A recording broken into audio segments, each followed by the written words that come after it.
A millionaire answers the phone and hears his daughter saying, "Mommy fainted because we have no food." He replied, "But I send money every month." After discovering the truth, he immediately called the police. If this story interested you, subscribe to our channel. Don't forget to like this video and tell us which city you're watching us from. We'll keep going. Alexander Reynolds stood at the floor-to-ceiling windows of his beachfront mansion's home office, absently adjusting his Italian silk tie while listening to the steady drone of financial projections. The morning sun cast golden reflections across the waves, creating a shimmer that usually helped him focus during these early video conferences. Today, however, something felt off, a subtle unease he couldn't quite place. As you can see from the quarterly forecast, Mr. Reynolds droned Marcus Wheeler, the acquisition specialist. The Asian markets are showing promising indicators for our expansion plans. Alexander nodded, his steel-gray eyes scanning the financial charts on his dual monitors. At 42, he had built an empire that spanned 3 continents, earning him a reputation as one of the most shrewd businessmen in the industry. Everything in his life was meticulously controlled, from his investment portfolio to his daily schedule. The divorce had been the only disruption to his carefully constructed world, but even that had been handled with characteristic efficiency. The settlement was generous, more than generous really, ensuring his ex-wife Caroline and their daughter Emma maintained the lifestyle they were accustomed to. He made sure the monthly payments were substantial and always on time. In his mind, that was what responsible fathers did. His phone vibrated against his desk, displaying an unknown number. Alexander typically ignored such calls during meetings, but something, perhaps that same unease he'd been feeling all morning, made him reach for it. "Excuse me, gentlemen," he said smoothly, muting his microphone. "I need to take this call." The moment he heard the small, trembling voice on the other end, his world tilted on its axis. "Daddy?" The whisper was so faint he almost missed it. "Daddy, I need help." "Emma?" Alexander's hand tightened around the phone. His 8-year-old daughter rarely called him, their communication usually limited to scheduled video chats on Sunday afternoons.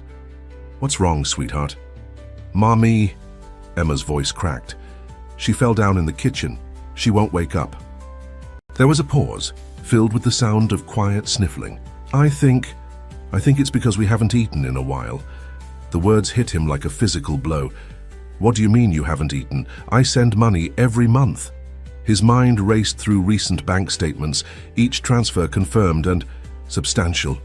"I'm scared, Daddy," Emma continued, her voice dropping even lower. "Mommy said you were the only one who still cared, but I wasn't supposed to tell. Please don't be mad." Alexander was already moving, grabbing his keys and wallet with his free hand. "I'm not mad, sweetheart. Not at you. Never at you. Where are you right now?" "In my room, under the bed." The words came out in a rush. "Mom said to hide if anyone came to the door. She said we couldn't trust." The line went dead. Alexander stared at his phone in horror, his hands shaking as he dialed emergency services. As he rattled off Caroline's address to the dispatcher, his mind whirled with questions. How could this be happening? He'd done everything right. The payments, the arrangements, the legal agreements.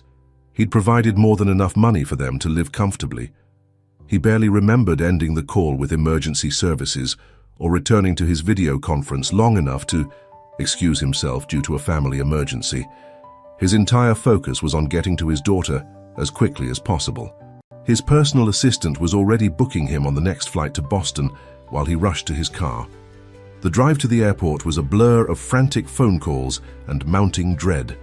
Each unanswered call to Caroline's number increased his anxiety. The carefully constructed walls of his controlled world were crumbling, revealing a truth he had been too busy, or perhaps too willfully blind, to see. As his private jet took off, Alexander stared out the window at the receding coastline. The morning sun that had seemed so bright and promising just hours ago now felt like a harsh spotlight, illuminating his failures. He had always prided himself on being a provider, on fulfilling his responsibilities. But now, with Emma's frightened voice echoing in his mind, he was beginning to understand that maybe he had been measuring success with the wrong metrics all along. The apartment building stood in stark contrast to Alexander's memories. He remembered choosing this place himself. 3 years ago, a luxury complex in a safe neighborhood with a doorman and security cameras. Now, as he rushed through the lobby, he noticed the peeling wallpaper, the flickering fluorescent lights, and a distinct absence of the security features that had been so important in his decision. The elevator was out of order, forcing him to take the stairs to the 6th floor. Each step increased his sense of dread. He'd received a brief update from the emergency services. They had transported Caroline to the hospital, and a social worker was with Emma. But nothing had prepared him for what he found when he finally reached the apartment. The door was opened by a tired-looking woman who introduced herself as Mrs. Martinez from Child Protective Services. Behind her, Alexander could see into what had once been an elegantly furnished living room. Now the space was almost unrecognizable. The furniture was worn and broken, the walls showed water damage, and there was a pervasive smell of neglect. "Daddy!" Emma's cry cut through his shock. She ran to him, and he caught her in his arms, his heart breaking at how light she felt. Her clothes were too small and worn, her face thin and pale, but it was her eyes that truly shattered him. They held a wariness that no child should know. "Mr. Reynolds," Mrs. Martinez spoke quietly, "we need to discuss the situation. Your daughter appears to be suffering from malnutrition, and the living conditions here are concerning." Alexander held Emma tighter, feeling her small fingers clutch at his suit jacket. "I don't understand," he said, his voice rough. "I send support payments every month, more than enough for them to live comfortably. How could this happen?" Mrs. Martinez's expression was carefully neutral. "Financial abuse can take many forms, Mr. Reynolds. Sometimes what appears to be a stable situation from the outside can mask very complex problems." As Emma clung to him, she whispered something that made his blood run cold. "Marcus said we didn't deserve nice things. He said Mommy was stupid with money and needed him to take care of everything." "Marcus?" Alexander looked at Mrs. Martinez questioningly. "Caroline's partner for the past 8 months," she explained. "We're looking into his background now. Emma has mentioned some concerning behaviors." Alexander sat down heavily on a threadbare couch, still holding his daughter. The room spun with revelations: a boyfriend he hadn't known about, financial manipulation he hadn't suspected, suffering he had failed to prevent. His daughter's next words drove the final nail into his carefully constructed illusions. "He made Mommy cry a lot," Emma continued, her voice small.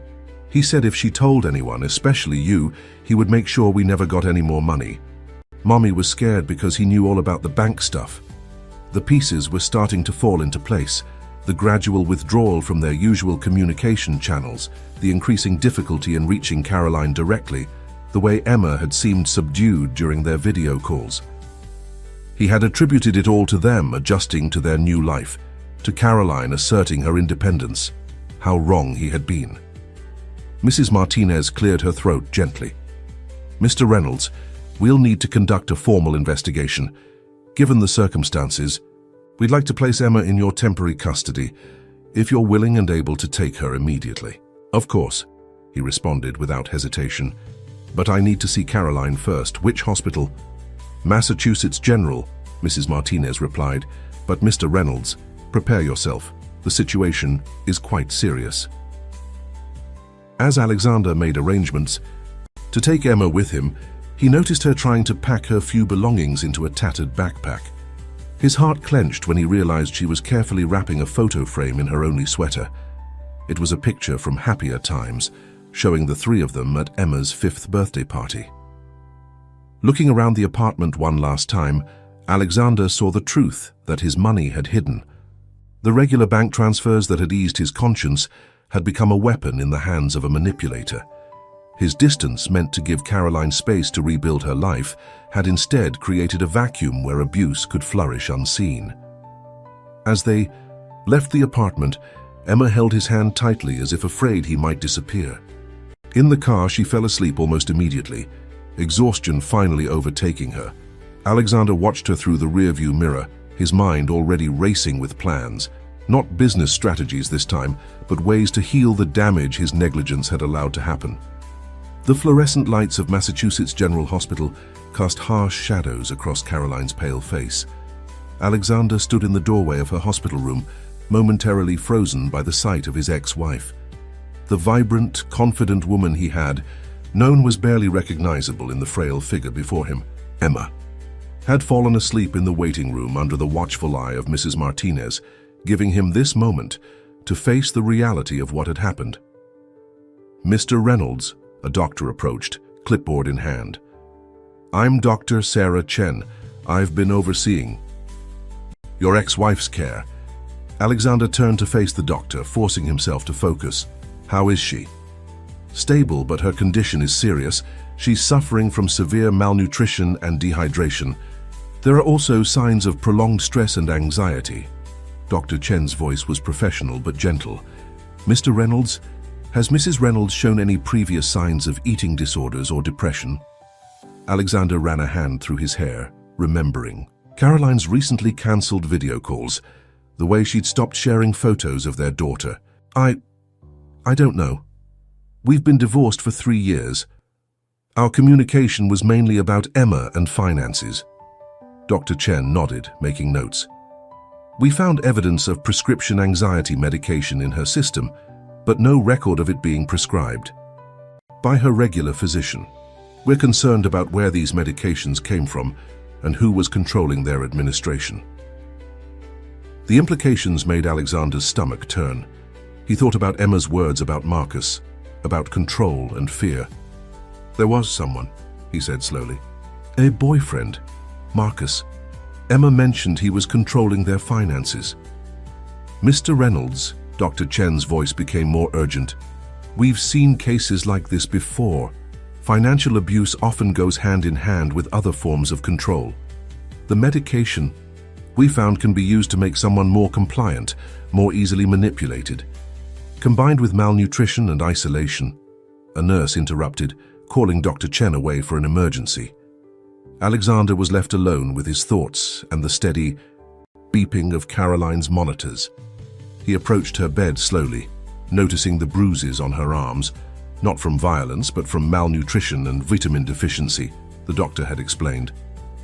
Caroline's eyes fluttered open, focusing slowly on his face. "Alex." Her voice was barely a whisper. "Emma, is she?" "She's safe," he assured her quickly, taking her hand. It felt like holding a bird's wing, fragile and cold. "She's sleeping in the waiting room. Caroline, why didn't you tell me?" Tears began sliding down her cheeks. "He said he would help me manage everything better. I was struggling with the bills, with decisions. He seemed so kind at first, so understanding." Her voice broke. "By the time I realized what was happening, he had access to everything. He said no one would believe me, that I'd look like an incompetent mother who couldn't handle her own finances." Alexander felt a surge of guilt and anger. "The money I sent? He convinced me to add him to my accounts, said he had investment experience, that he could help me build a better future for Emma." Caroline's words came faster now, as if a dam had broken.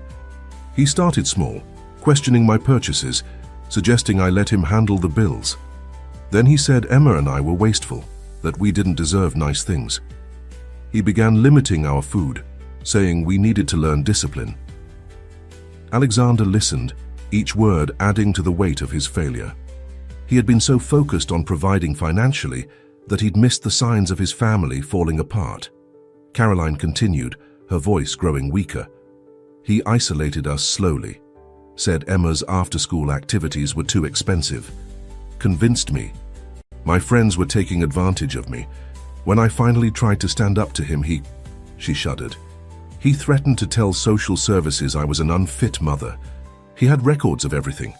Made it look like I'd been gambling, spending recklessly. I was trapped." A soft knock at the door interrupted them. Mrs. Martinez stood there, Emma holding her hand. The girl's eyes lit up at seeing her mother, awake, but she hesitated at the threshold, showing a caution that broke Alexander's heart. "Sweetheart," Caroline called softly. "It's okay. Come here."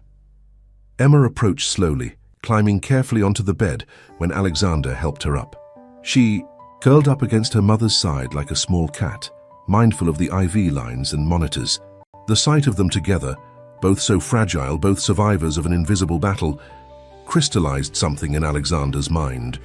He had always believed that success was measured in numbers, profit margins, stock prices, bank balances.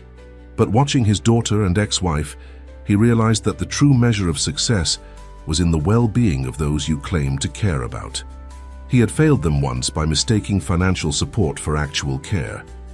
He wouldn't make that mistake again. As Emma drifted off to sleep beside her mother, Caroline caught Alexander's eye. "I'm sorry," she whispered. "I should have been stronger." "No," he replied firmly. "I'm the one who should be sorry. I thought throwing money at our problems was enough. I should have been more present, more aware." He squeezed her hand gently. "But that changes now. We're going to fix this, Caroline. All of it." Outside the hospital room window, the Boston skyline glittered in the gathering dusk. Alexander looked at the city lights, his mind already forming plans, but these weren't his usual business strategies. For the first time in years, he was thinking like a father and a protector first and a businessman second. The next morning, Alexander sat in his temporary office at the Boston branch of his company, surrounded by financial documents and bank statements. He had spent the night making calls, pulling strings, and setting things in motion. Emma was safe with a professional caregiver he trusted, allowing him to focus on unraveling the financial web that had entrapped Caroline. "Mr. Reynolds," his assistant Janet entered with another stack of papers. "The forensic accountant is here, and the private investigator sent over his preliminary report on Marcus Cooper." Alexander nodded, taking the folder she offered. The name Marcus Cooper had yielded surprising results.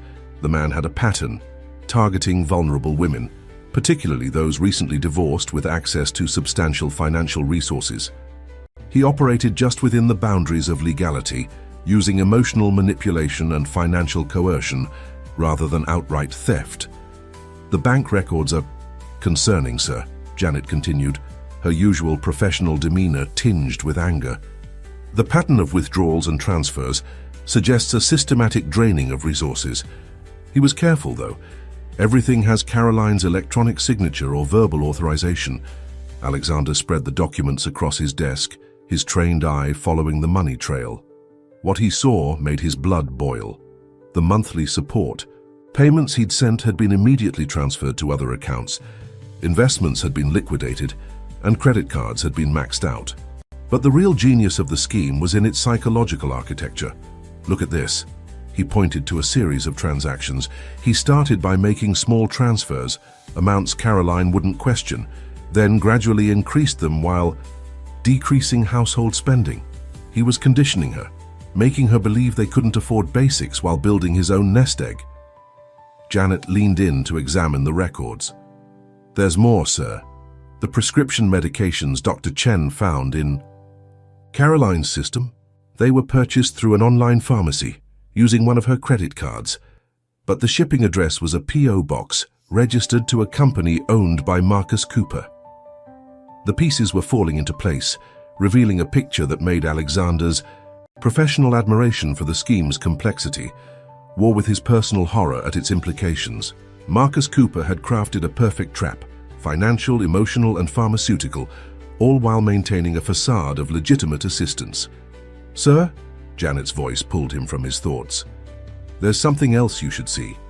She handed him another document, this one from the private investigator. "Marcus Cooper isn't his real name, and he's done this before." Alexander scanned the report, his jaw tightening. 3 other women in the past 5 years, all with similar stories, all too ashamed or afraid to press charges, all left financially and emotionally devastated.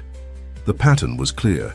He would enter their lives during vulnerable periods, establish trust, then gradually take control of their finances while isolating them from support systems. "Get me everything," Alexander ordered, standing up. "Bank records, credit card statements, property records. I want to know every account he's touched, every investment he's influenced, every dollar he's moved. And Janet, contact our legal team. All of them." As Janet hurried out, Alexander turned to the window, watching the morning traffic below. He had built his fortune by understanding patterns, by seeing the stories hidden in numbers. Now those same skills would serve a different purpose. His phone buzzed, a text from the caregiver. Emma was asking for him. The message included a photo of his daughter attempting to smile over a bowl of oatmeal, her first real breakfast in weeks. The sight steeled his resolve. Alexander Reynolds had always believed in the power of money. He had used it to build empires, to solve problems, to shape the world to his liking. But now he understood its darker potential, how it could become a chain, a weapon, a means of control. The revelation changed everything. He turned back to his desk, to the growing pile of evidence. In his mind, he could still see Caroline. In that hospital bed, Emma's cautious movements, the fear in both their eyes. The money trail before him told a story of systematic abuse, of power wielded with surgical precision. But it also provided a path forward. "Janet," he called, and his assistant reappeared instantly. "Schedule a meeting with the FBI's Financial Crimes Unit and find me every caseworker, counselor, and advocate who's dealt with similar situations. We're not just going to stop him. We're going to make sure he never does this to anyone else." As Janet nodded and left, Alexander began organizing the documents. He had always excelled at turning complex financial data into compelling narratives for boardrooms and investors.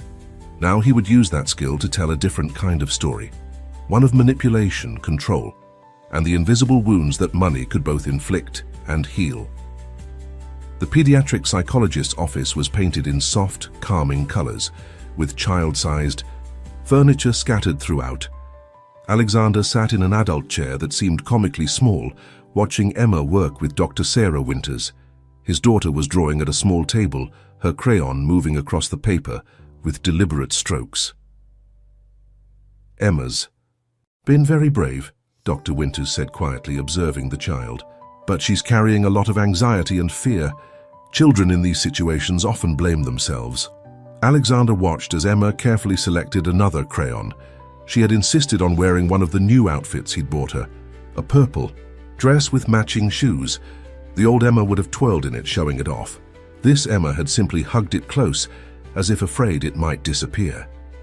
"The thing about emotional abuse," Dr. Winters continued, "is that it doesn't leave visible marks." Emma witnessed the gradual erosion of her mother's confidence, the slow transformation of their home from a safe space to a place of constant tension. That kind of experience changes how a child sees the world. Emma's drawing was taking shape, a house with dark windows, a small figure hiding behind a tree. Alexander's chest tightened at the imagery. "She keeps asking if she did something wrong," he admitted, his voice rough.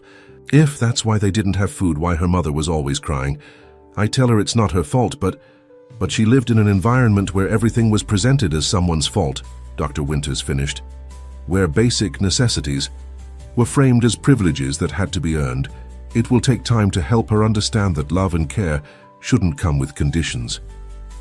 Emma looked up then, catching her father's eye.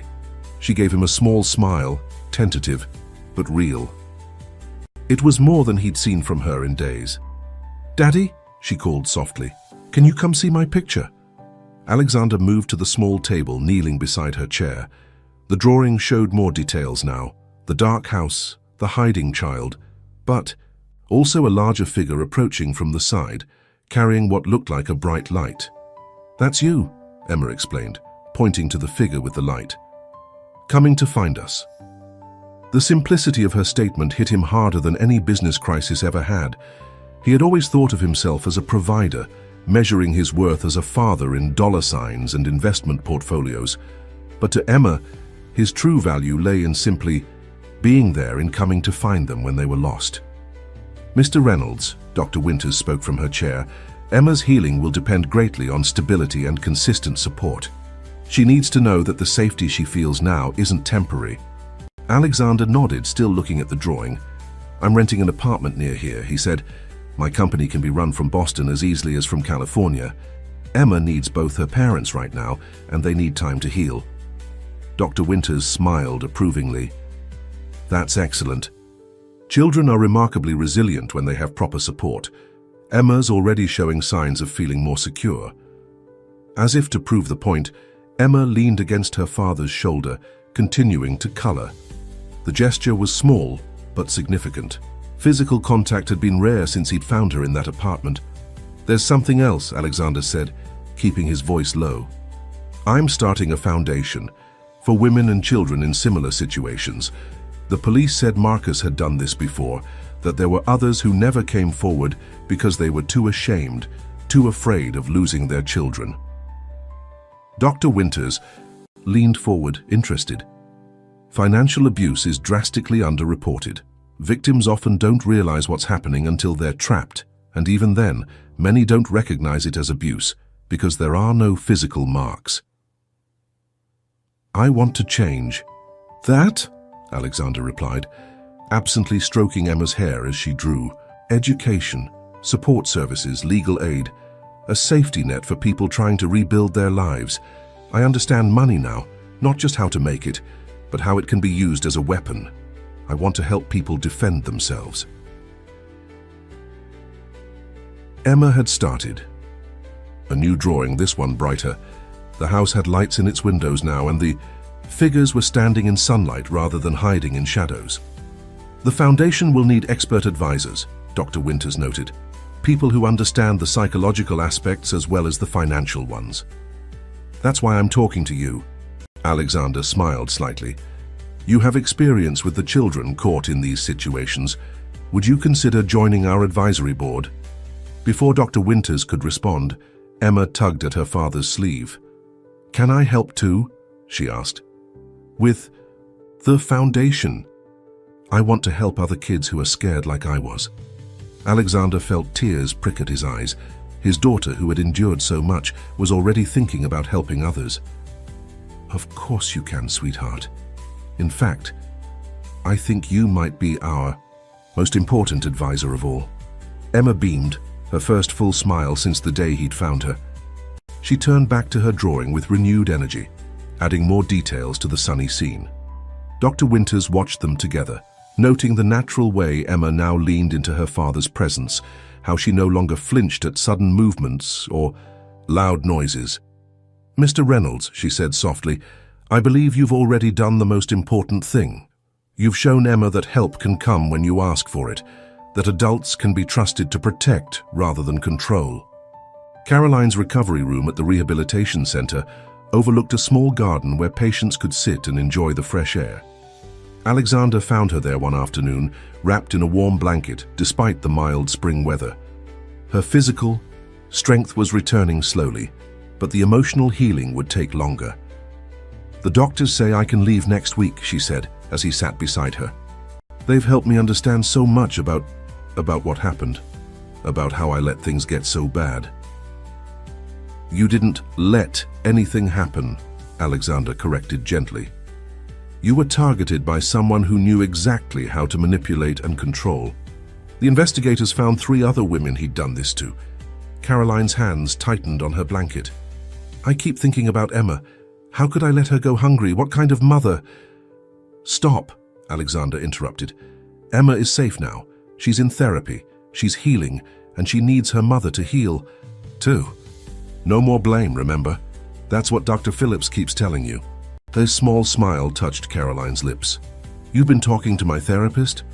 "I've been talking to everyone," he admitted. "Therapists, counselors, financial abuse experts. I'm learning so much about what you both went through, about how I could have been more present, more aware." They sat in comfortable silence for a moment, watching a butterfly dance among the garden flowers. It was a strange kind of peace they'd found, not the polite distance of their early divorce, but something more honest, built on shared concern for their daughter and mutual understanding of their past mistakes. "I saw the paperwork for your foundation," Caroline said finally. "Emma couldn't stop talking about it during her visit yesterday. She says she's going to be your special advisor." Alexander chuckled. "She's already given me several suggestions. Did you know she wants to start a program where kids can teach other kids about money? She says if she had understood more about how money worked, she might have realized something was wrong sooner." Caroline's eyes filled with tears. She's so strong, stronger than I was. She gets that from you, Alexander said firmly. You protected her the best you could. You taught her to be resourceful. She knew to hide that old phone, to call. She ever helped when things got bad? That's not weakness, Caroline, that's survival. A nurse appeared at the garden door, signaling that it was time for Caroline's therapy session. As Alexander helped her up from the bench, she caught his arm. The foundation, she said hesitantly. When I'm stronger, I'd like to help. Maybe share my story. If it could help other women recognize the signs before things get as bad as they did for me. Alexander felt a surge of pride and admiration for his ex-wife. Even after everything she'd been through, her instinct was to help others. The foundation would be honored to have you involved, Caroline, but only when you're ready, and only in ways that feel safe for you. As they walked back to the building, Caroline leaned slightly on his arm. Not from physical weakness this time, but in a gesture of trust that meant more than words could express. Alex, she said as they reached her room, thank you. Not just for the foundation or the therapy or, she gestured around at the private rehabilitation center, for seeing me, the real me, not just the problems that needed fixing. Alexander thought about the man he'd been just weeks ago, measuring his success in spreadsheets and stock prices. I'm learning to see a lot of things differently now, he replied. Later that evening, as he drove to pick up Emma from her art therapy class, Alexander reflected on how much had changed. His phone still buzzed with business calls and emails, but they no longer seemed as urgent as they once had. Instead, his mind was filled with plans for the foundation, with Emma's recovery milestones, with Caroline's growing strength. He had spent years building walls of wealth around his life, thinking they would protect everyone he cared about. Now he was learning to build bridges instead, between himself and his daughter, between past mistakes and future possibilities, between those who needed help and those who could provide it. The conference room of Alexander's Boston office buzzed with an energy different from his usual business meetings. Instead of shareholders and executives, the table was surrounded by social workers, therapists, financial advisors, and survivors of financial abuse. It was the first official planning meeting for the Reynolds Family Protection Foundation. The statistics are staggering, Sharon Martinez, the social worker who had first helped Emma, was saying. Financial abuse occurs in 99% of domestic violence cases, but it's the least discussed form of control.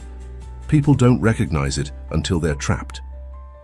Alexander stood at the head of the table, his usual power suits replaced by more casual attire, a change suggested by Emma, who said his business clothes might intimidate people seeking help.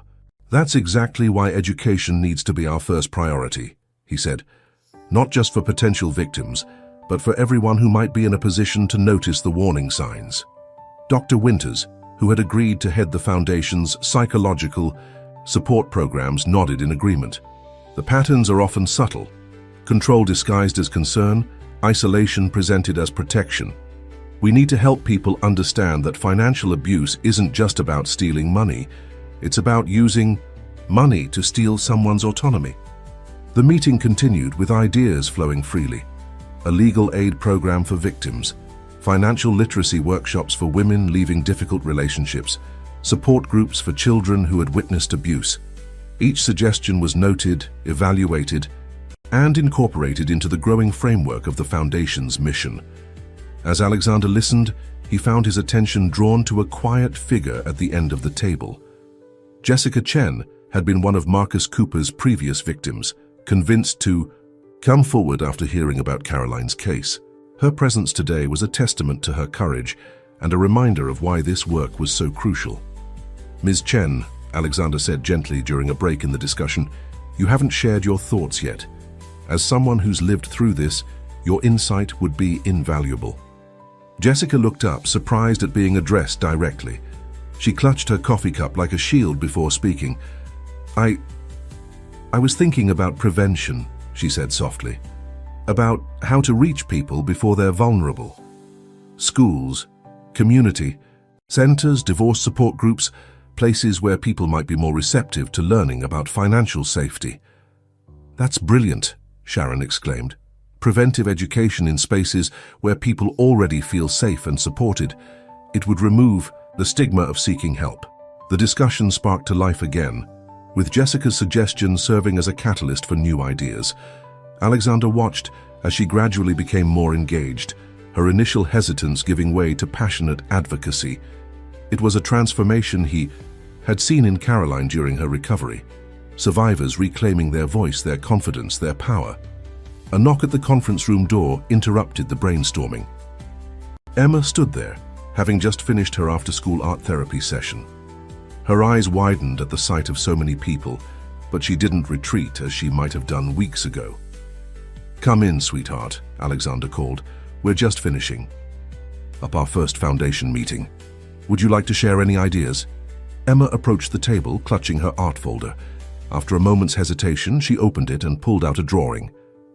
"I made this," she said, her voice small but steady. "It's about how it feels when you're scared, but can't tell anyone why." The room fell silent as the drawing was passed around. It showed a maze of dark corridors with tiny windows of light, a child's representation of hope in darkness. Hamsabi. Impact was profound, especially on the professionals who worked with abuse survivors. "Emma," Dr. Winters said gently, "would you be willing to let us use this in our materials? Sometimes art can express what words can't." Emma looked at her father, who nodded encouragingly. "Okay," she agreed, "but I want to make more, different ones, to show how it feels to be afraid, and then how it feels to be safe again." Jessica Chen wiped tears from her eyes.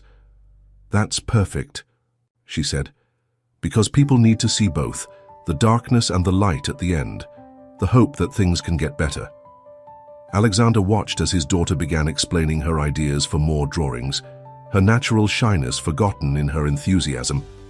To help, she had transformed from a victim of circumstances to an active participant in healing, not just her own but potentially many others. The meeting concluded with concrete plans and assignments, but more importantly with a sense of purpose that transcended professional obligations. As the participants gathered their materials, Alexander overheard snippets of conversation that confirmed they were on the right path. "We could adapt these programs for different communities. My colleague in domestic violence services would be perfect for. I know several attorneys who would volunteer their time." Emma tugged at his sleeve as the last participants left. "Daddy, do you think we'll really help people?" Alexander looked at his daughter, seeing in her eyes the same mix of hope and determination he'd witnessed around the conference table. "Yes, sweetheart," he replied. "I think we're going to help a lot of people find their way back to the light." The small cafe near Emma's school had become their special place for father-daughter conversations. Alexander watched as she carefully arranged her cookies on the plate, a ritual that spoke of control regained, of simple pleasures rediscovered. 3 months had passed since that desperate phone call, and while healing wasn't linear, the changes were undeniable. "Mom looked pretty at the foundation meeting yesterday," Emma said, breaking a cookie into precise quarters.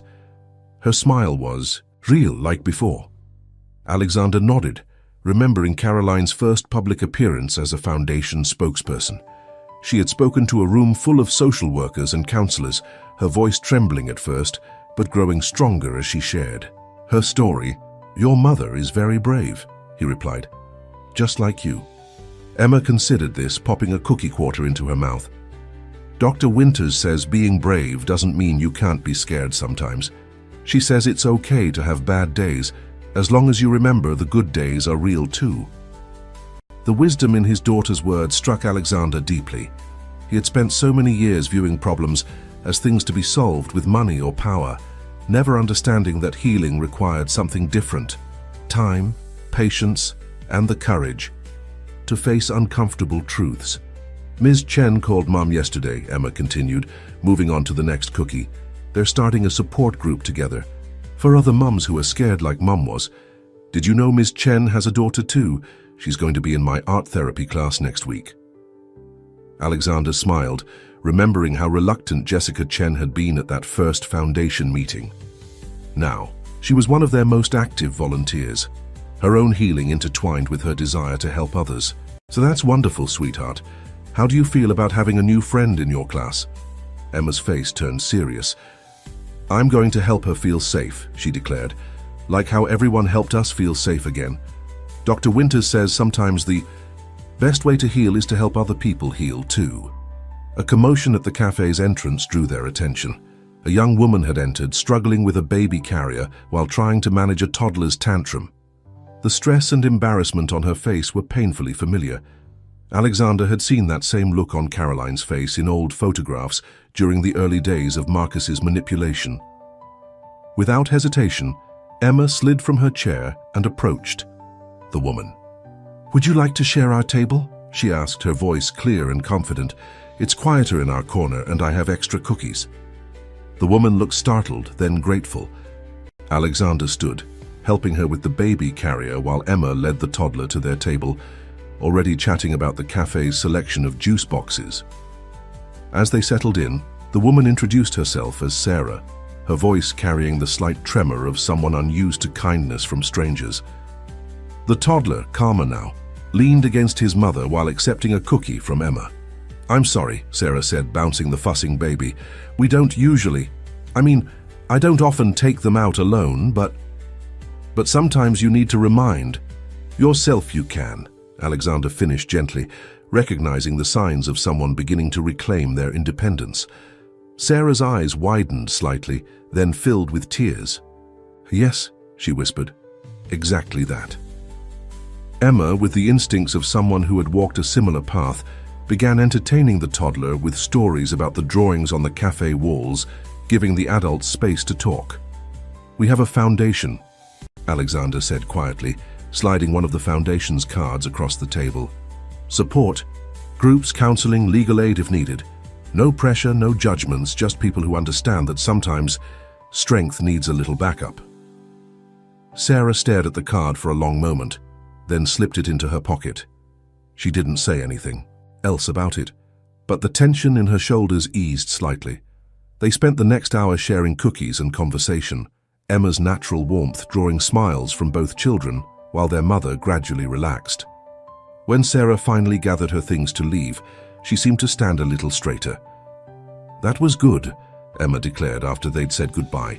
"She looked scared at first, like Mom used to, but then she didn't anymore." Alexander watched through the window as Sarah buckled her children into her car, her movements more confident than when she'd arrived. "You helped with that, sweetheart. You knew exactly what she needed." Emma shrugged, but her eyes shone with quiet pride. "Everyone needs a safe place sometimes, like this cafe is ours." She paused, then added, "Maybe she'll come to Mom's support group. Then her kids can come to art therapy too." "Maybe they will," Alexander agreed, marveling at how his daughter had transformed her own trauma into compassion. She had become a bridge for others, just as others had been bridges for her. The news of Alexander Reynolds' dramatic career shift had finally reached the business world. The Wall Street Journal's headline read, "Tech mogul shifts focus to combat financial abuse." As he sat in his Boston office, scanning the article, his phone hadn't stopped ringing with calls from other CEOs, investors, and media outlets. "Mr. Reynolds?" His assistant Janet appeared at the door. "The board members are waiting in the conference room. They've called an emergency meeting about the foundation." Alexander had been expecting this. His decision to redirect a significant portion of his time and resources to the Reynolds Family Protection Foundation had caused ripples throughout his corporate empire. Some board members were concerned about the impact on shareholder value. Others worried about the company's image being associated with such a sensitive issue. "Thank you, Janet," he said, straightening his tie. "Is everything else prepared?" She nodded, knowing exactly what he meant. Over the past weeks, they had meticulously documented the foundation's impact. Numbers of families helped, success stories, and most importantly, the growing network of support that was forming around their initiative. The conference room fell silent as Alexander entered. The faces around the table were familiar. Men and women he'd worked with for years, people who had helped build his company into what it was today. But now they looked at him with a mixture of concern and confusion. "Alex," Marcus Wellington, the lead board member, began. "We've reviewed the quarterly reports. The foundation's budget has tripled in the past month alone. The company's focus appears to be shifting. Shareholders are expressing concern. Alexander remained standing, his posture relaxed but confident. Before we discuss numbers, I'd like you to meet someone. He pressed a button on the conference phone. Caroline, are you there? His ex-wife's voice filled the room, clear and strong. Yes, Alex, we're all here. All? Wellington's eyebrows rose. I'm in our Boston support center, Caroline explained. With me are 37 women and their children. They're all survivors of financial abuse, all rebuilding their lives with help from the foundation. Would you like to hear their stories? For the next hour, the boardroom was silent, except for the voices coming through the speaker. Women from all walks of life shared their experiences.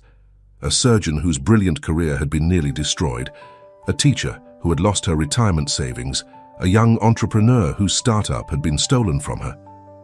Each story was different, but the pattern was the same: systematic manipulation, isolation and control through financial means. These women aren't just survivors, Caroline concluded. They're now part of our prevention network. They're helping us identify warning signs, create educational programs, and reach others who are still trapped. And for every woman in this room, there are hundreds more waiting for help. Alexander watched his board members' faces, seeing the impact of these personal testimonies. Now, he said quietly, let's talk about numbers. He pulled up a presentation on the screen. Our foundation's work has attracted partners we never expected. 3 major banks have approached us about implementing early warning systems for financial abuse. 2 tech companies want to develop apps for financial safety education. 5 law firms have offered pro bono services. Wellington leaned forward, his business instincts engaged. You're creating a new market sector. I'm addressing a need. That's always existed, Alexander corrected. But yes, in doing so, we're opening up new opportunities. The foundation isn't just about helping victims, it's about changing how society views and handles financial relationships. Another board member, Sarah Chen, no relation to Jessica, spoke up. The publicity has been overwhelmingly positive. Our company's reputation for social responsibility has skyrocketed. Several major institutional investors have actually increased their holdings because of this initiative. But it's more than that, Alexander continued. Every person we help becomes part of a growing network. They refer their friends, family members, colleagues. They become advocates in their communities. The foundation isn't just growing, it's creating a movement. He pulled up another slide, showing the foundation's educational outreach programs. We're working with schools to teach financial literacy. We're partnering with divorce attorneys to provide preventive education. We're developing corporate training programs to help HR departments recognize signs of financial abuse among employees. The room was silent as the board members absorbed this information. Finally, Wellington spoke again. You've thought this through more thoroughly than we realized. This isn't just a charitable endeavor. It's a comprehensive approach to a systemic problem. One that affects our employees, our customers, and our communities, Alexander added. By addressing it, we're not just doing good. We're demonstrating leadership in an area that's been ignored for too long. A younger board member raised her hand. My sister, she went through something similar last year. Nobody understood what was happening until it was almost too late. If something like this foundation had existed, then... The mood in the room shifted. Personal connections to the issue began emerging. One board member had a niece who'd lost everything to a manipulative partner. Another remembered a colleague who'd disappeared from the corporate world after a suspicious relationship. I'm not asking the board to choose between profit and purpose, Alexander concluded. I'm showing you how we can achieve both. The foundation isn't a distraction from our business, it's an evolution of it. When the meeting ended 2 hours later, the board had not only approved the foundation's expanded budget, but had also committed personal resources to its growth. As Alexander watched them leave, he received a text from Caroline. The women here want to know when they can share their stories with other companies. They're ready to help expand the movement. So, smiled, typing back a response. Tell them to rest and heal first. The movement isn't going anywhere. It's just getting started. The autumn leaves danced around Emma's feet as she walked through the park with her parents. It was their new Sunday tradition, a simple family outing that would have seemed impossible just months ago. Caroline looked healthier now, her steps confident, her smile genuine. Alexander had learned to leave his phone on silent during these precious hours, understanding that true wealth couldn't be measured in missed calls. "Look!"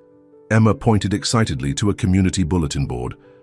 Among the local notices and advertisements was a familiar poster, one she had helped design for the foundation.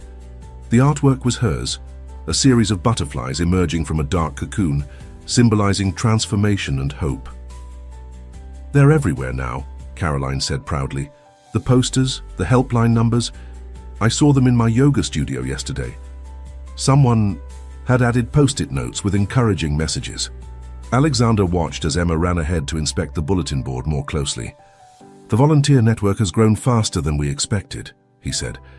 "Janet says we've had to open 3 new training centers just to keep up with demand." Caroline nodded, her expression thoughtful. "It's not just the official programs either. Women are creating their own support groups, starting informal networks. Sarah, you remember from the cafe, she's organized a weekly meeting for mothers at her children's school. They discuss finances, share resources, watch out for each other." They reached a park bench, their usual resting spot.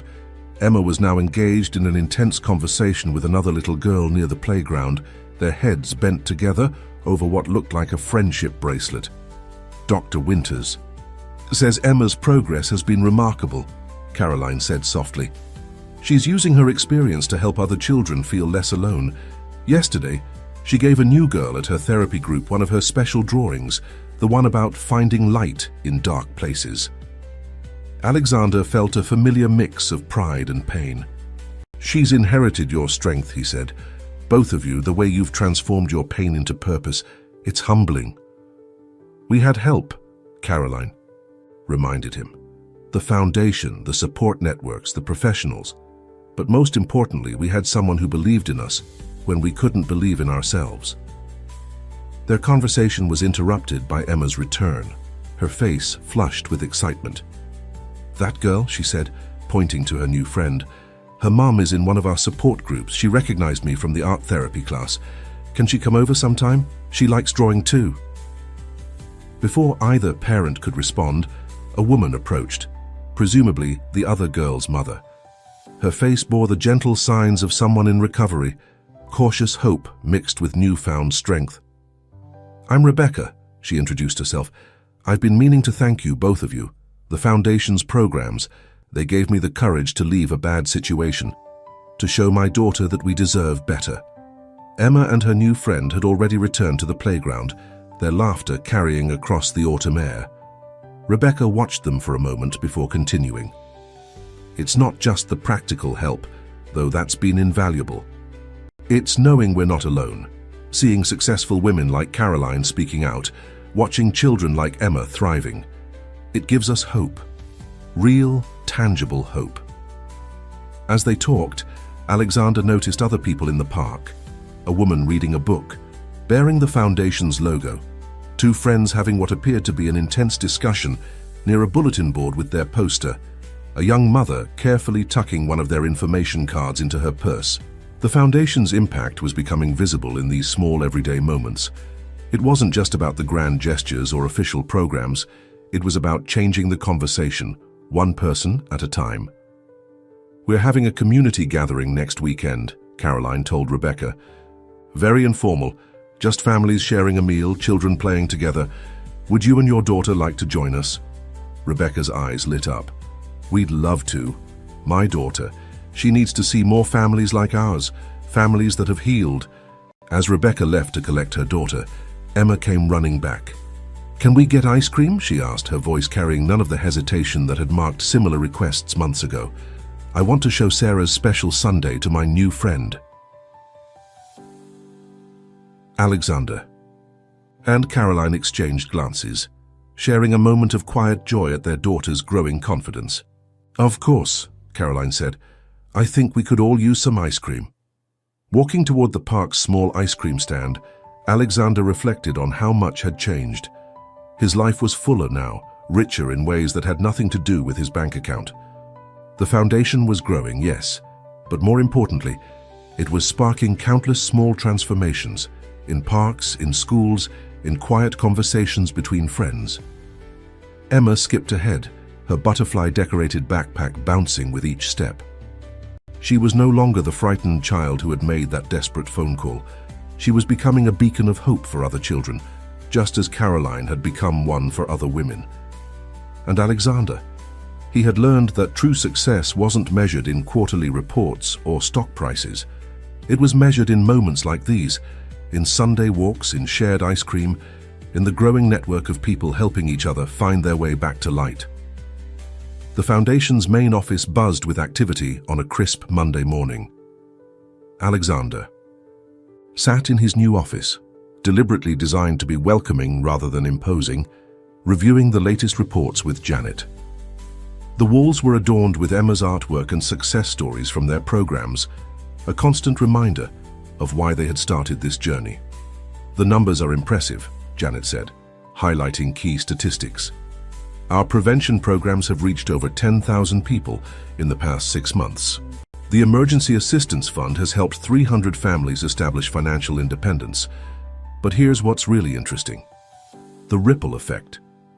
She pulled up a map showing dots of light spreading across the country.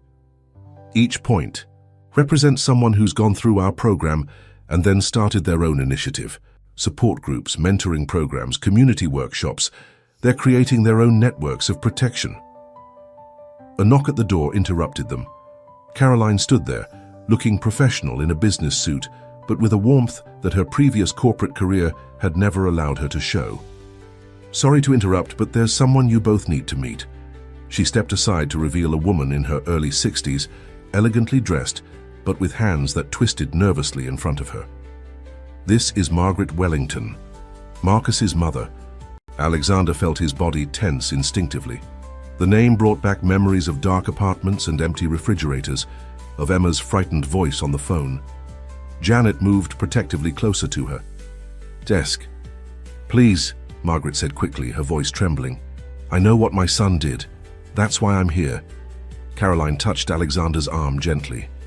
"Listen to her story. It's important." Margaret sat in one of the comfortable chairs they kept for clients, her perfect posture at odds with her obvious distress. "I've spent months trying to find the courage to come here. When I read about what Marcus did to your family, to those other women, I realized I had to speak up." She pulled an old photograph from her purse, a family portrait showing a younger Margaret with a man whose smile didn't reach his eyes. "My husband, Marcus's father, was like him. Charming in public, controlling at home. He managed every penny, monitored every purchase. I couldn't buy groceries without showing him receipts. Couldn't get a job because he said it would reflect poorly on him." Alexander felt his anger softening into understanding. "You raised Marcus in that environment." Margaret nodded, tears sliding down her cheeks. "I thought I was protecting him by staying, by maintaining the perfect family image.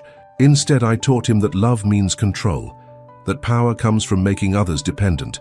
I helped create the man who hurt your family." She pulled out more documents, bank statements, property records, investment portfolios. "This is everything I have.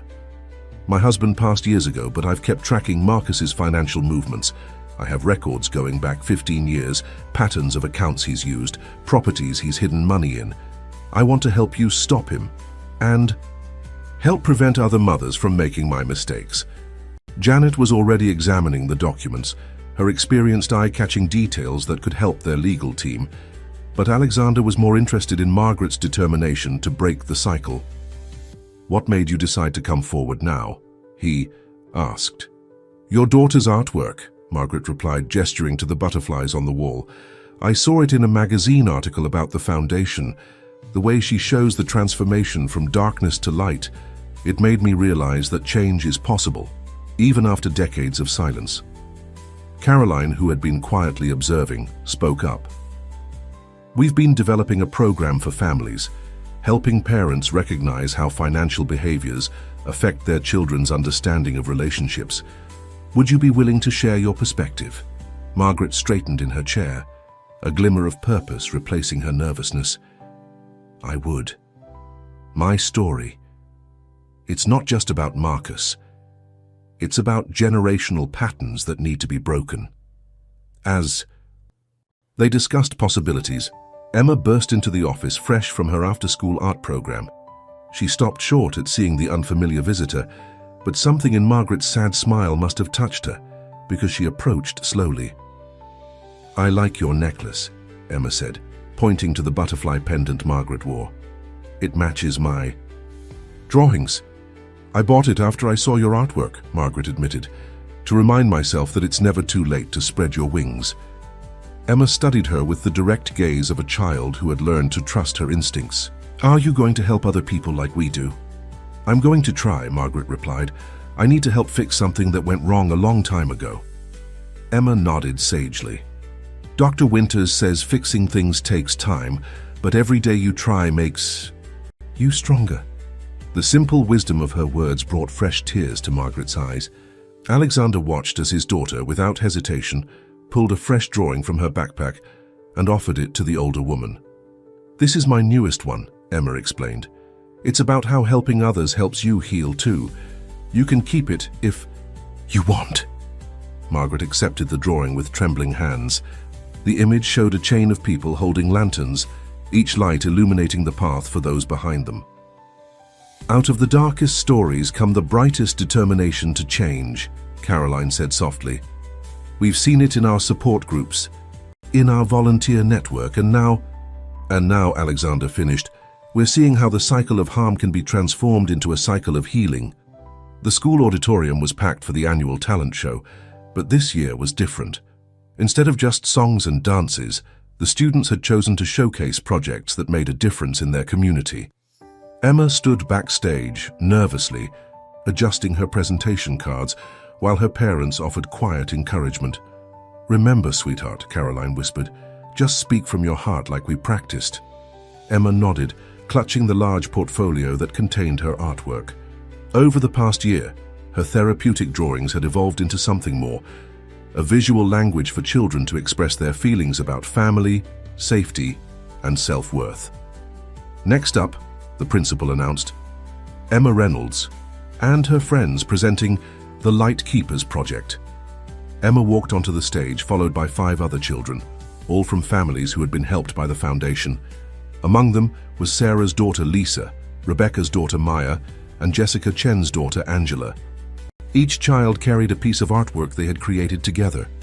Sometimes, Emma began, her voice clear and strong, bad things happen because people don't know how to ask for help. Sometimes, grown-ups get scared and forget that they're not alone. She unfolded the first piece of artwork, a collaborative mural showing a community of people holding hands. We started the Light Keepers Project because we wanted other kids to know it's okay to speak up, Lisa continued. When my mum and I were scared, Emma showed me how to draw my feelings. It helped me feel less alone. One by one, the children shared their stories through art and words. They explained how they had started visiting other schools, teaching other children about safe relationships and the importance of speaking up when something feels wrong. We have art classes every Saturday now, Maya explained, pointing to their latest project. Kids come and learn to draw their feelings. Sometimes their parents join too. We call it drawing together because that's what we do. We draw together, heal together, and grow together. In the audience, Alexander noticed several of their foundation's success stories, women who had rebuilt their lives and were now helping others do the same. Sarah sat with her toddler in her lap, beaming as Lisa described their new life. Rebecca was filming the presentation for their foundation's educational program. Even Margaret Wellington was there, her butterfly necklace catching the stage lights. The children's final piece was a massive collage made up of hundreds of smaller drawings. Every picture here was made by someone who found their voice, Emma explained. Some are from kids like us, some are from grown-ups who learned it's never too late to start over. Together, they tell a story of hope. As the audience applauded, Alexander felt Caroline's hand slip into his. "She's amazing," Caroline whispered. "They all are. Do you remember how scared she was to talk to anyone a year ago?" Alexander remembered all too well. The frightened little girl hiding under her bed, the whispered phone call that had changed everything. Now he watched as his daughter confidently answered questions from the audience, explaining how art could help people express feelings they couldn't put into words. After the presentation, families gathered in the school cafeteria for refreshments. Emma and her friends had set up a small art station where they were teaching other children their drawing techniques. Parents hovered nearby, picking up foundation brochures and talking quietly with Caroline about the programs available. "Mr. Reynolds?" A teacher approached, holding one of Emma's original drawings, the one about finding light in dark places. "We've been using copies of this in our counseling office. It's helping children open up about their home situations. Would your foundation consider developing a full curriculum around this concept?"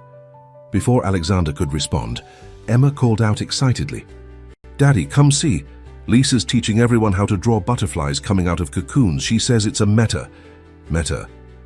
metaphor, Lisa supplied proudly. For transformation. That's what Dr. Winters taught us." Alexander joined the children at their art table, watching as they guided others through their healing process. Emma had laid out her special markers, the ones she used to add touches of gold to her darkness to light drawings. "Everyone gets to add a little light," she explained to a shy boy who had joined them, "because everyone has light inside them. Sometimes they just need help finding it again." Watching these children, who had experienced things no child should, now leading others toward healing, Alexander understood that this was true success. Not the millions in his bank account, or the corporate empire he had built, but this, the transformation of pain into purpose, of fear into hope, of darkness into light. The Lightkeepers project was just beginning, but its impact was already rippling outward, touching lives in ways he never could have imagined when he first answered that desperate phone call. Emma and her friends had taken their experiences and turned them into beacons of hope for others, proving that even the youngest among us could be powerful agents of change. The Foundation's first annual gala was unlike any charity event Alexander had ever attended.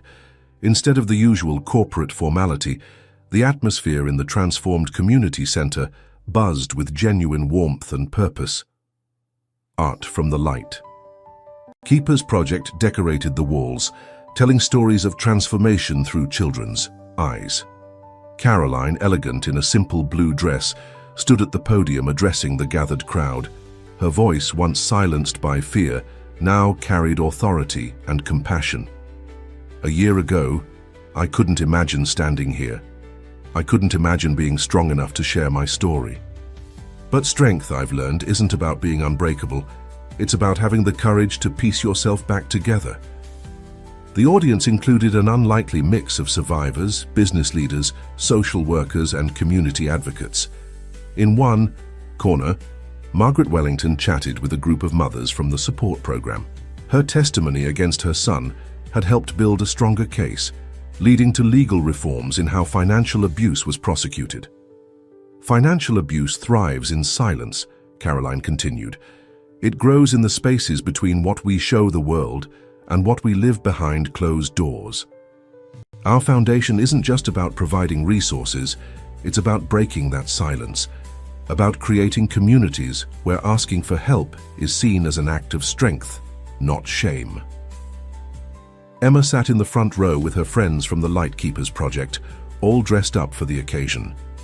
They had spent weeks preparing a special presentation, a digital gallery of their artwork, combined with stories from the families they'd helped. Janet approached Alexander, tablet in hand. "The online donations are flooding in," she whispered. "The live stream has gone viral.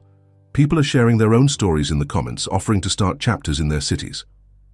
Alexander nodded, but his attention was on Caroline as she introduced the next speaker, Sarah, the young mother they'd met in the cafe months ago. Sarah stood at the podium, her children watching proudly from their seats. "When I walked into that cafe last year," Sarah began, "I was running on empty, not just my wallet but my spirit. A stranger's kindness, a little girl offering cookies and a father offering hope, changed everything." She smiled at Emma, who beamed back. Today I run 2 support groups and a job training program for women rebuilding their lives, because kindness, like cruelty, creates ripples. But kindness's ripples build bridges, while cruelties build walls. The presentation screen behind her lit up with statistics. Hundreds of families helped, dozens of community programs established, partnerships with banks and businesses to create early warning systems for financial abuse. But it was the personal stories that held everyone's attention.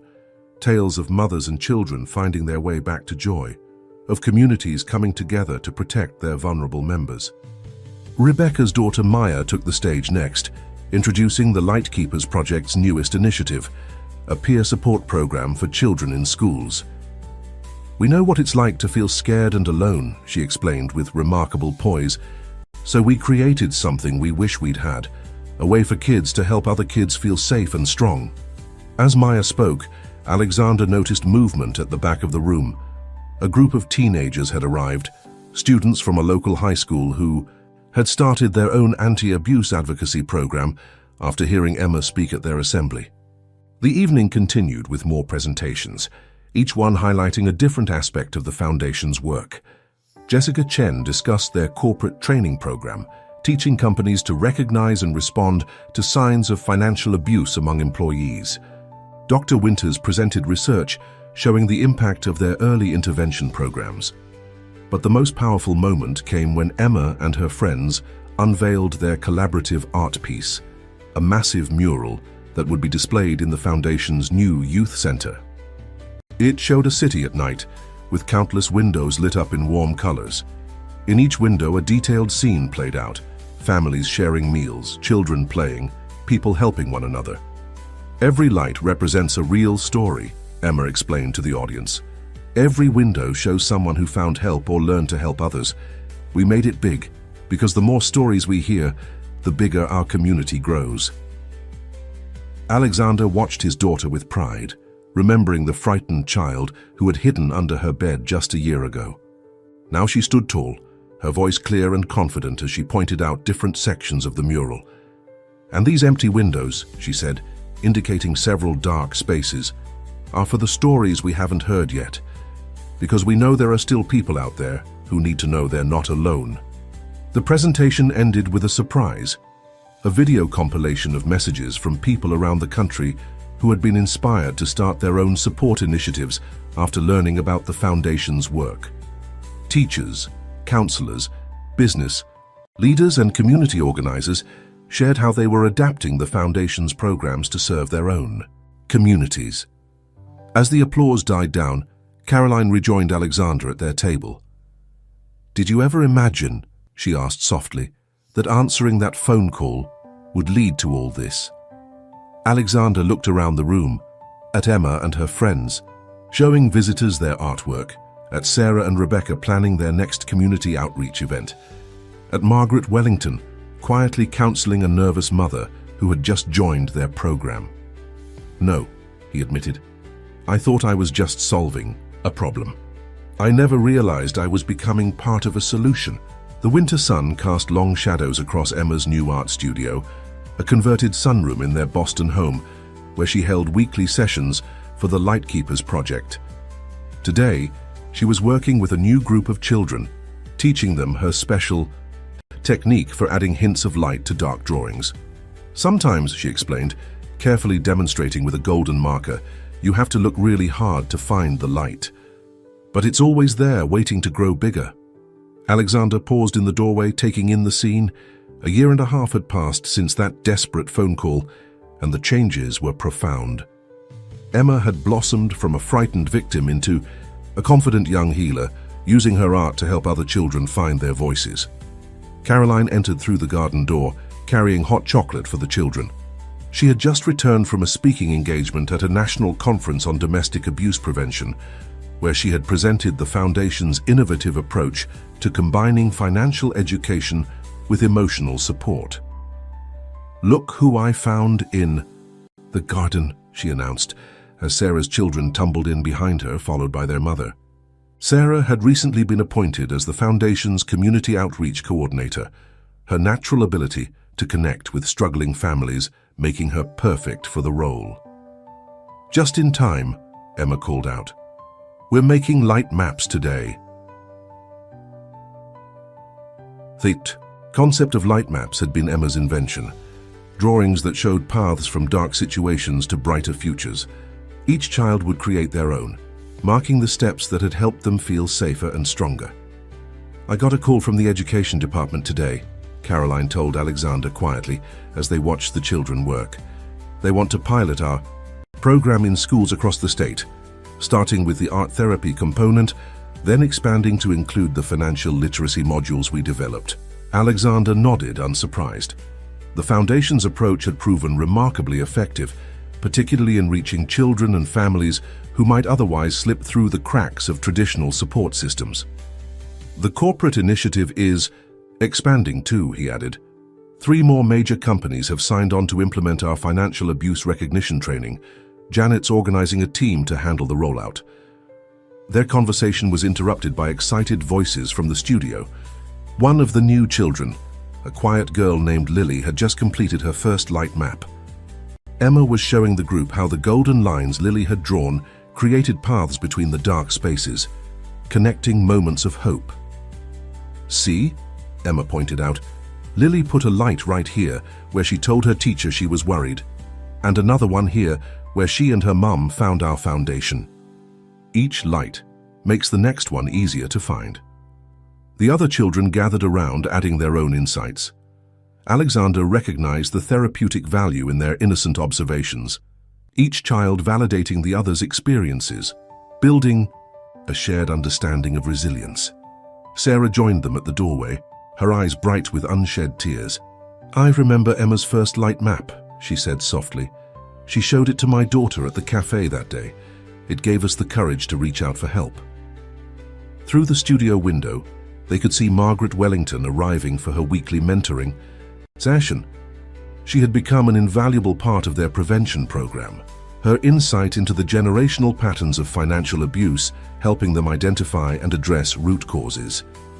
Did you see the latest impact report? Caroline asked. The ripple effect continues to grow.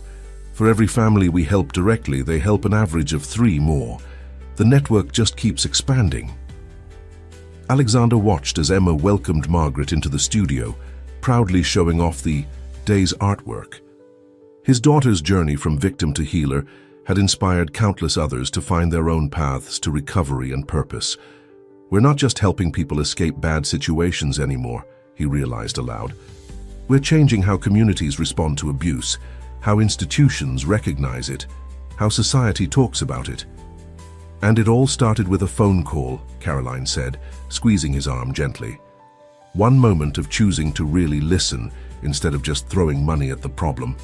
In the studio, Emma was explaining to Margaret how light maps could be adapted for adult support groups. The older woman listened intently, her butterfly necklace catching the winter sunlight as she bent to examine the children's artwork. Next week, Emma was saying, we're going to start the Growing Light project. Everyone gets to plant a seed and draw its journey from underground to sunshine. Because healing is like that. It starts in the dark, but it always grows toward the light. Alexander smiled at the wisdom in his daughter's words. They had all been seeds in the dark once, struggling to find their way toward brightness. Now they were helping others make the same journey, creating paths of light where once there had been only shadows. Spring brought new beginnings to the Reynolds Family Protection Foundation.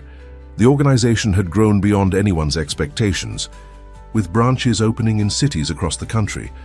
But for Alexander, the most significant changes were the small, personal ones he witnessed every day. Today, he sat in the Foundation's original Boston office, conducting a very special interview. Across from him sat a young woman named Rachel, her hands clasped tightly in her lap, her eyes bright with determination. I know I might seem underqualified, Rachel was saying, but I understand these families in a way that someone with just professional training might not. 10 years ago, I was that scared little girl watching my mother struggle. Now I want to be the person I wished we'd had back then. Alexander studied Rachel's resume. While she lacked traditional credentials, her experience running a community support group in her neighborhood had produced impressive results. More importantly, She possessed the empathy and insight that the foundation valued above all else. "Tell me about your light map program," he said, referencing a project mentioned in her application. Rachel's face lit up. "I read about Emma's Lightkeepers project in a magazine article. It inspired me to start something similar in my community center. We work with children to create maps of their support networks, marking safe spaces, trusted adults, and moments of hope. It helps them visualize their path to safety." A knock at the door interrupted them. Emma poked her head in, now a poised 12-year-old whose artwork had become the foundation's signature imagery. "Sorry, Dad, but Mrs. Martinez is here with that family from Springfield. They need emergency accommodation." Alexander nodded, but before he could respond, Rachel spoke up. "I know a safe house network in Springfield. They work specifically with families dealing with financial abuse. I can make some calls if you'd like." The way she immediately shifted into problem-solving mode, drawing on her community connections, told Alexander everything he needed to know. "Actually, Emma, why don't you show Rachel how we handle emergency cases? She's going to be our new community outreach coordinator." Rachel's eyes widened in surprise, then filled with tears. "Really? But I haven't even finished the interview." "You just did," Alexander smiled. "You showed me exactly what we need, someone who combines personal understanding with practical action." As Emma led Rachel out to meet Mrs. Martinez, Caroline entered the office. She had just returned from overseeing the opening of their newest branch in Chicago, where Sarah had been appointed director. "I see you hired Rachel," she said, noting the completed paperwork on his desk. Her application letter was remarkable. The way she turned her own experience into a mission to help others, it reminded me of us. Alexander nodded, remembering how their own journey had started. "Did you see the statistics Janet compiled? Over 5,000 families helped directly in the past year. But the indirect impact, the ripple effect through communities, schools, workplaces, it's exponential," Caroline agreed. "Every person we help becomes a potential helper themselves. Like Rachel, she didn't wait for someone to solve her community's problems. She saw a need and created a solution." Through the window, they could see Emma showing Rachel around the office. The young woman was already engaged in helping Mrs. Martinez coordinate resources for the Springfield family, her previous nervousness replaced by confident efficiency. "Remember when we thought success meant profit margins and market share?" Alexander mused. "Now I measure it in moments like this, watching someone move from survivor to advocate." Caroline perched on the edge of his desk, a habit that would have seemed unprofessional in their previous corporate lives, but felt natural in this space of healing and hope. "Speaking of advocates, did you see Emma's latest project proposal?" She handed him a carefully prepared presentation folder. Inside, Emma had outlined a plan for a youth advisory board, a formal way to incorporate young voices into the foundation's decision-making process. "She wants to ensure we never lose sight of the children's perspective," Caroline explained. "She remembers how it felt to be voiceless, and she's determined to prevent other children from experiencing that." The proposal was thorough, showing the same attention to detail that had once characterized Alexander's business plans. But where his focus had been on financial projections, Emma's centered on emotional impact and personal growth. "I've already received calls from 3 other organizations wanting to implement similar youth boards," Caroline continued. Emma's influence reaches far beyond her artwork now. They watched as their daughter led Rachel and Mrs. Martinez to the new family crisis center they had built adjacent to the main office. The center had been Emma's idea, a warm, welcoming space where families could find immediate safety and support. 10 years ago, Alexander said softly, I thought I understood what it meant to be successful. I had the mansion, the company, the reputation, but I was measuring all the wrong things. Caroline touched his hand gently. We all were. But that's the beauty of what we've created here. We're teaching people to measure wealth in trust rebuilt, in confidence restored, in lives transformed. Through the window, they could see Rachel kneeling to talk to a small girl who had arrived with the Springfield family. The child was clutching a worn backpack, her posture painfully familiar to anyone who had worked with trauma survivors. But as Rachel spoke, the girl's shoulders gradually relaxed and she even managed a small smile.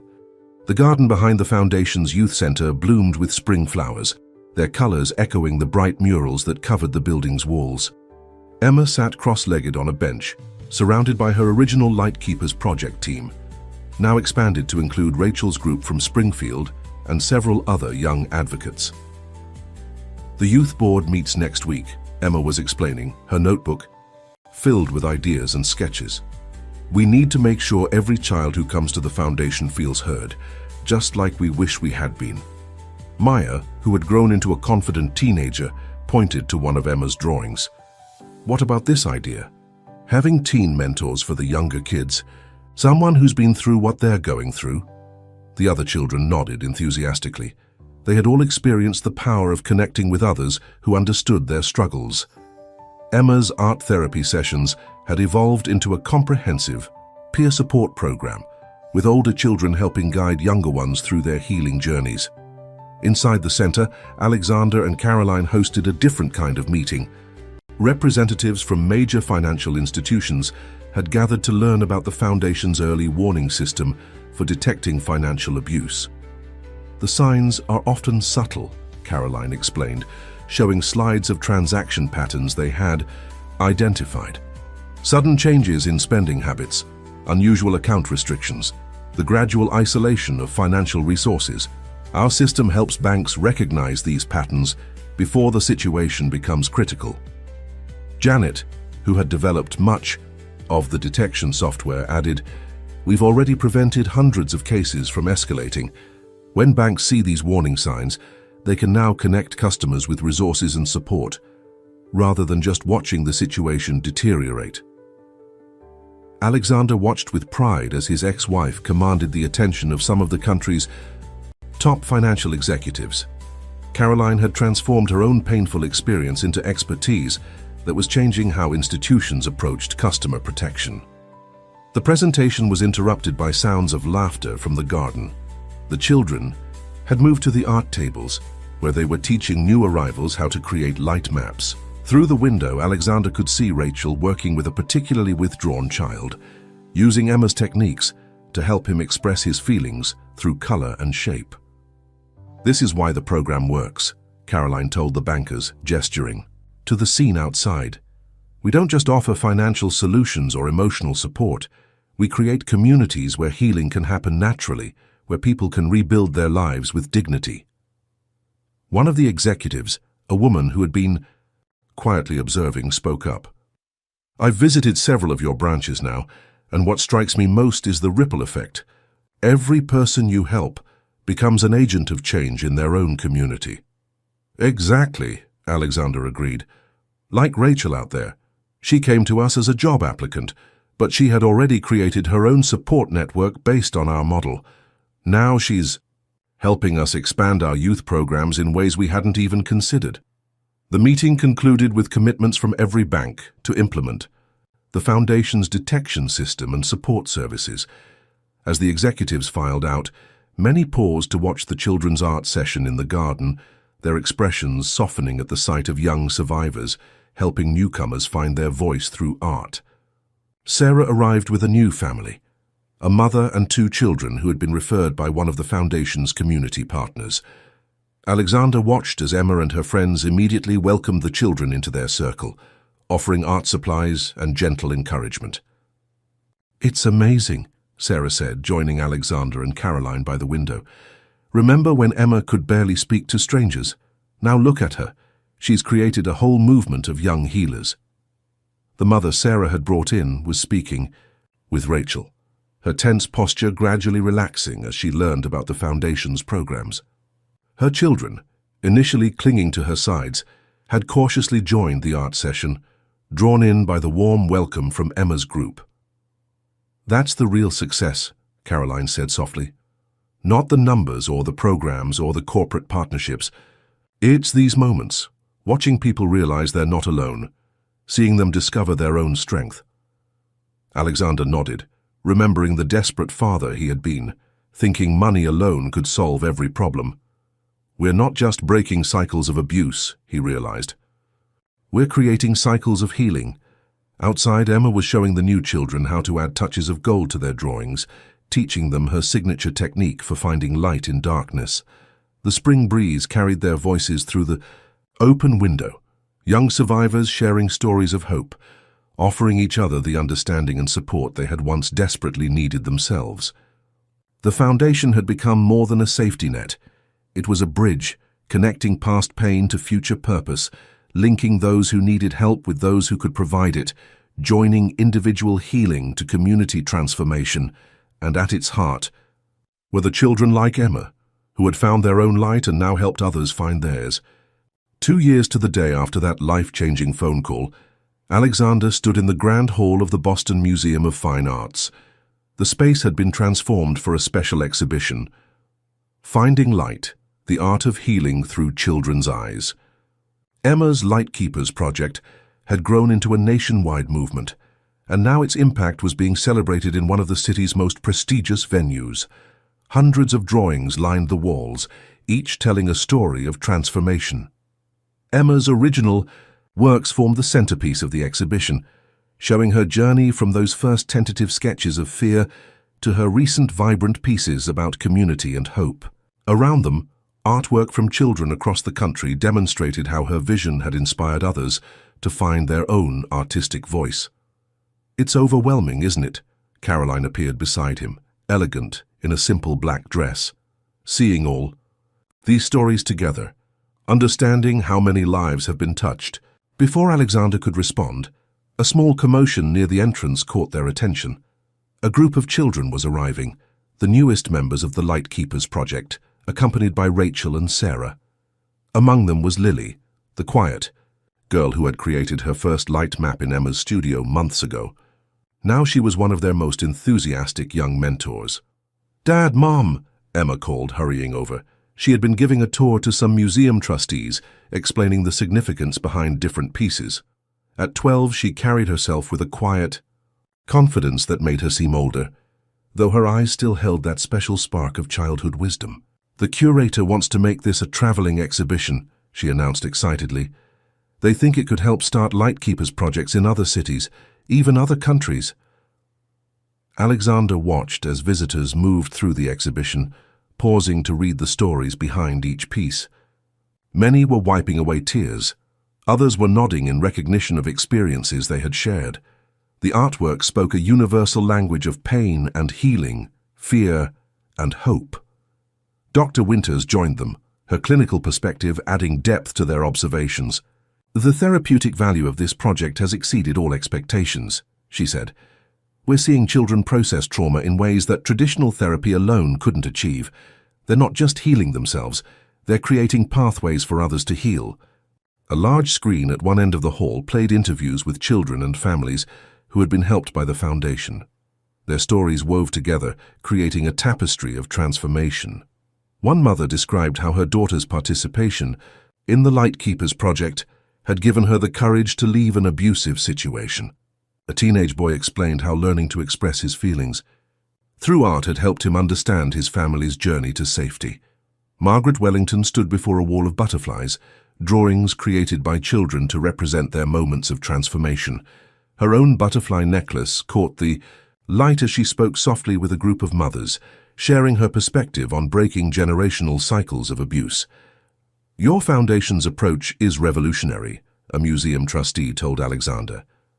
"Combining financial protection with emotional healing, using art as a bridge between trauma and recovery, it's changing how we understand the impact of financial abuse on families."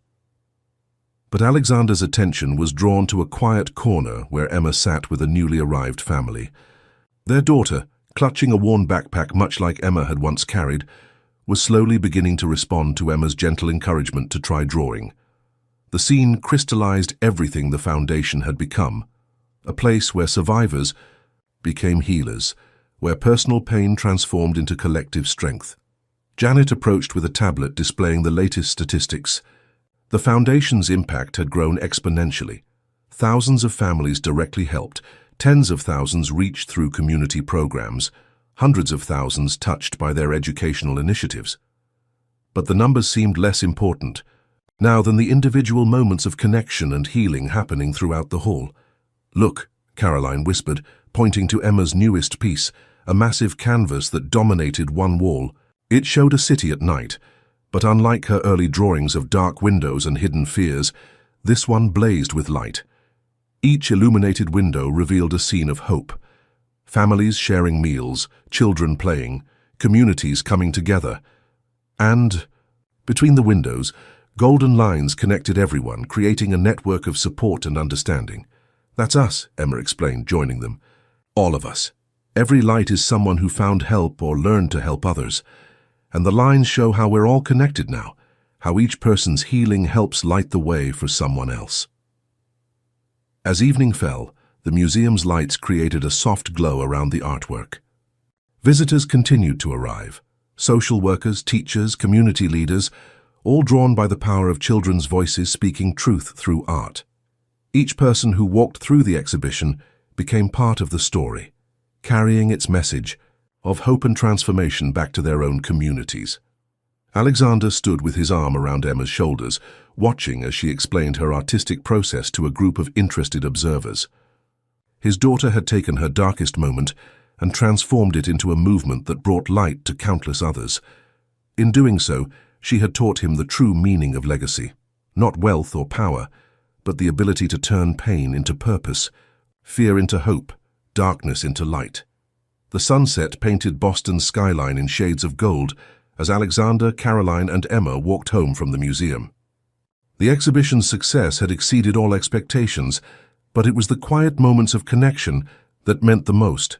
Watching survivors find hope in children's artwork, seeing families recognize their own stories in the displayed pieces. "Did you see how many people signed up to start Lightkeepers projects in their communities?" Emma asked, practically bouncing with excitement. "Rachel says we'll need to create training programs for all the new mentors." Caroline smiled, remembering the frightened little girl who had once hidden under her bed.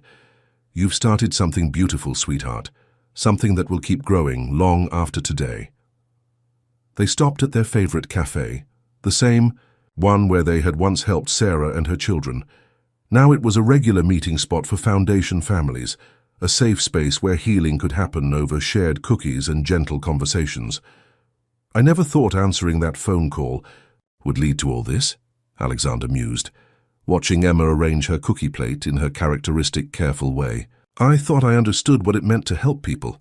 I thought money was enough." "But it wasn't about the money, was it, Daddy?" Emma said, offering him a piece of her cookie, a gesture that always reminded him of how far they'd come.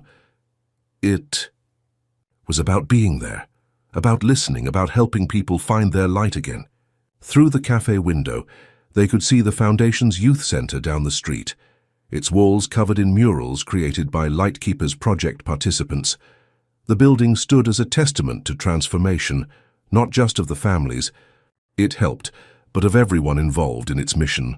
"The bank called today," Caroline mentioned, stirring her tea. "Their implementation of our early warning system has already identified over 100 potential cases of financial abuse. They're connecting those families with resources before the situation becomes critical." Alexander nodded, remembering how isolated they had once felt. Prevention is key, breaking the cycle before it takes hold. "Like planting seeds," Emma added, referencing her latest art therapy project. "You have to nurture them and give them time to grow." As they talked, other cafe patrons stopped by their table. A mother whose daughter had just joined the Lightkeepers project, a teacher implementing their programs in her school, a businessman interested in bringing their corporate training to his company. Each conversation reinforced how their personal story had become part of a larger narrative of change. "You know what I love most?"